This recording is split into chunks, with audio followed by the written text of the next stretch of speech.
E-commerce Stories is a podcast where you'll meet owners of thriving Shopify Plus and Shopify stores, app developers, and industry experts. Inspirational case studies, success stories, e-commerce challenges, and specialist knowledge. Let's get started. Hello. In today's episode, I'm going to talk about the headless approach. What is it? Where are its greatest advantages and why? In my opinion, headless commerce should become a standard in the e-commerce industry. We will also touch on the topic of hydrogen. So let's get started. You are listening to the E-commerce Stories podcast. At the beginning, briefly about headless commerce. Headless commerce is an e-commerce architecture where the front-end is separated from the backend layer, thanks to which it can be editing without touching the backend. Headless commerce stands in opposition to the monolithic view of businesses. This is a great place to compare the classic e-commerce model and the headless approach discussed today. Over the last few or even several years, the e-commerce industry has developed enormously. We observe it in every one place, not only observing changes on individual platforms, but also analyzing e-commerce processes, systems with which we can integrate them, of course, or the approach of the owner of stores and management teams in general whole. At the beginning, online stores were perceived, in my honest opinion, in such a way as to have everything in one place. Actually, I have the impression that this is often happen also nowadays. It gave a certain sense of, security and control. This is where we enter the area of differences.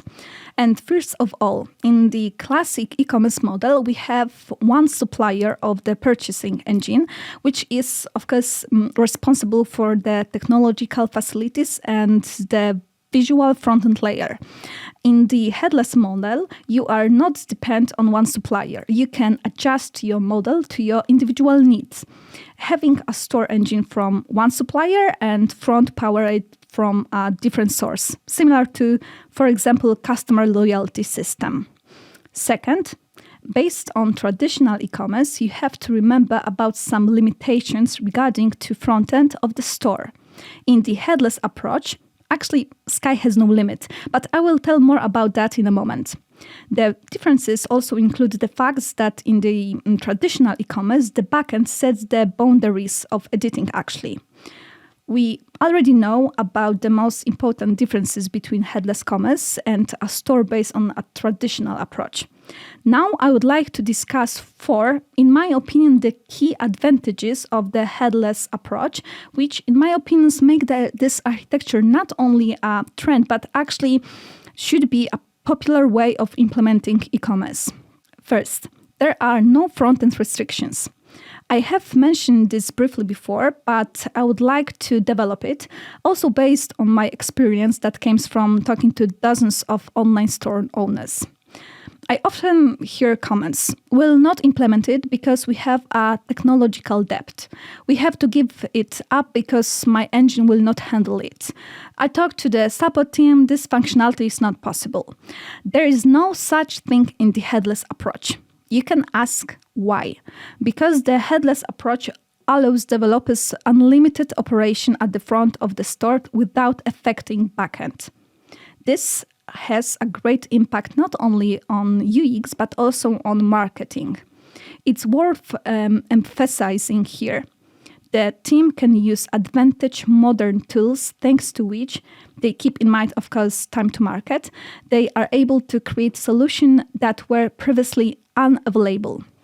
At this point, definitely important thing. Due to this separation of the backend from the front, developers can choose the language or framework in which they will work. We have no limits. It's worth remembering. Second one, speed. Imagine a store that takes 10 seconds to load. From the buyer's point of view, it is the decisive time for him to leave and not to complete the order. It has been known for a long time that, of course, time is money. And in the context of e-commerce, buyers' habits and preferences, it is extremely important that everything works quickly and efficiently. In the context of the headless approach, the key is to reduce the number of queries to the database. In this approach, we use browsers more often to create scripts and calculation. This gives us the certain part of the queries do not go to the backend zone, which means the reduction of the server load.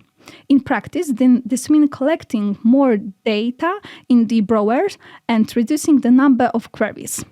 It is also worth emphasizing the existent and frequent use of a mechanism that superchange the content without loading the page first. Omnichannel. How often do you buy in a given store? Sometimes stationary, sometimes through an online store, sometimes using an application, and it also happens that through a marketplace or, for example, social media. In the headless model, we have the ability to create multiple environments and make product available not only in the online store. Using a headless approach, companies can create individual, dedicated experience for specific audience in online channels. It is also thanks to the use of API-based microservice. Imagine being able to change, test, or even improve the experience on a given channel without touching what is going on in the other one. Here we touch on a topic of flexibility and efficiency, which I will also talk about in a moment, but I would like to it to ring out. If, for example, from your analyze research, it turns out that a given element needs to be changed, removed, this process will not affect other elements. Flexibility and efficiency. Headless commerce allows us to modify it more easily within individual websites, and most important, they do not interact, and a change in one part will not cause to the other part. We often deal with a situation where the client says, I would like to do this, it would be an interesting and great functionality, but the backend will not allow me to do that. Headless commerce can be viewed as a bit of puzzle. We choose the backend, we select the technology to create the front, we combine it with, for example, CMS or external search engine, and an additional system for product recommendation or building customer loyalty. In a situation where we want to change any of those elements, in a situation where we want to change any of those elements, we do not have to worry that the entire system will be thrown away. We only change this one element, implementing a different, new or better one, and develop sales further. Now it's time to say a little more about the hydrogen. I've been watching the changes that have been happening to Shopify Plus and Shopify for years.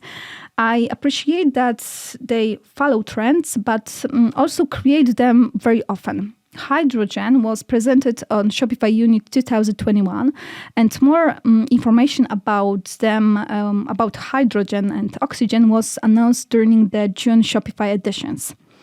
Hydrogen is a front-end web development framework used for building Shopify custom storefronts. It includes the structure, components, and tooling you need to get started. It contains a framework and a library of components, hooks, and utilities. The project built by Shopify is completely open source. The most popular software as a service engine in the world opens up to the developers, giving them the opportunity to consider the top of one of the changes together. What does hydrogen really give us? This is a start pack that allows you to go straight to building and designing without thinking about configuration. With basic integration with your Shopify store and file structure, you have got a place to start coding. For efficient data retrieval, Hydrogen uses the Storefront API. The appearance of the store is important as it attracts the attention of customers to our sites. Hydrogen can only be used to build Shopify web storefronts. Currently, Hydrogen doesn't support building other types of custom storefronts.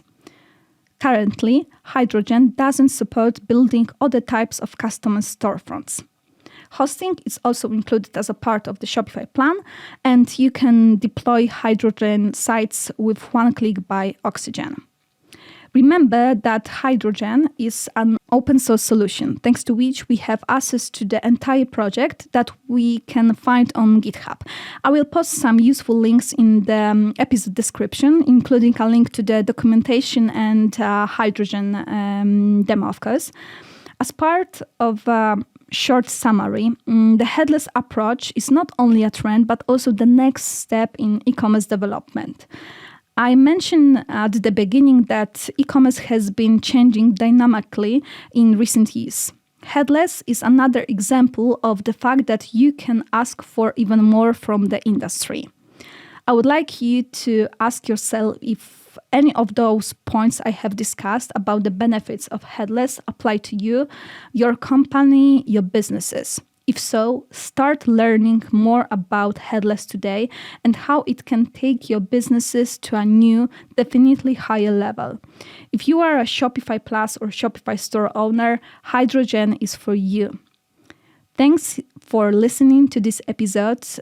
I encourage you to verify the description once again, where you will find useful links. And in the meantime, take care and bye-bye.